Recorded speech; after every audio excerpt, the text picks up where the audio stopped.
My best friend got married, and it took a whole year before she found out her husband had a first crush he couldn't forget. Later, that woman caused so much chaos in her home that my friend left the marriage with nothing. She warned me, "Natalie, don't marry a man like that." So when my father pushed me into an arranged marriage, I investigated Ethan thoroughly. He came from a good family, had no lingering first crush, no childhood sweetheart, and had even cut ties cleanly with all his exes. The only unusual thing was that the Carter family had adopted a girl 10 years ago and had been raising her abroad for school. My father didn't think much of it. I closed the folder and decided to marry Ethan. But in the 3rd year of our marriage, on the very first night Ethan brought his adoptive sister back from abroad, we were about to have sex. The girl carefully pushed open our bedroom door. "It's too quiet in my room. I'm scared being alone." Ethan got up helplessly and told me in a gentle voice to go to sleep first. Then I immediately called over a dozen male models to throw a party at the house. Ethan was drawn out of the room by the music and laughter. "Get out!" His words were calm, but they made everyone's spine go cold. The handsome guys fled in panic, leaving only the two of us in the living room. "What's the meaning of this?" Ethan frowned at me. I sat comfortably on the sofa, legs crossed, holding a glass of wine. "Didn't your sister say she was scared being alone? I brought more people to keep her company in bed." Raven's face turned pale. "What do you take me for?"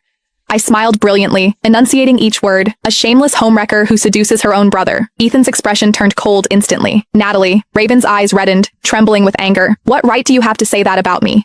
Everyone knows you used to be a player. If it weren't for the marriage arrangement between our families, my brother would never have married a woman like you." "Raven, shut up." Raven froze, tears falling as she looked hurt. "You're yelling at me? You're yelling at me for that woman? Didn't you hear how she insulted me? Fine, I'll leave. The young girl ran toward the door in distress, her pathetically short nightgown looking like it might fall off at any moment. Ethan frowned, swept her up in his arms and carried her back to her room before walking over to me. "Go to bed." I didn't move, just looked at him with a cold laugh. Ethan sighed helplessly. "I'm really tired and exhausted.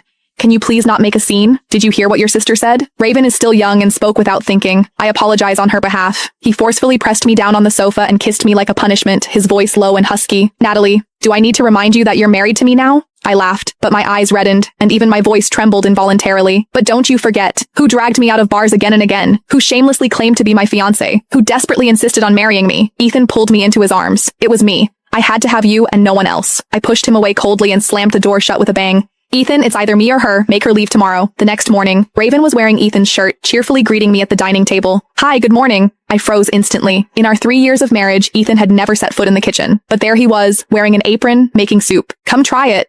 My brother's chicken soup is delicious. Whenever I'm feeling down, one sip of his soup makes me feel better instantly." And Ethan acted like nothing had happened. "You're up? Come sit." I took a deep breath, forcibly suppressing the anger and pain surging in my chest, and immediately called my new assistant. "Prepare breakfast for me and have it on my desk by 9 sharp. I turned and left without hesitation. Behind me, I heard Raven complaining. "I was trying to make peace with her and this is how she acts." "Fine, don't eat it. You made it for me anyway." On the way to the office, I contacted my brother. "I want a divorce." "Are you joking?" I gripped my purse tightly. "I'm not joking," my brother asked in disbelief.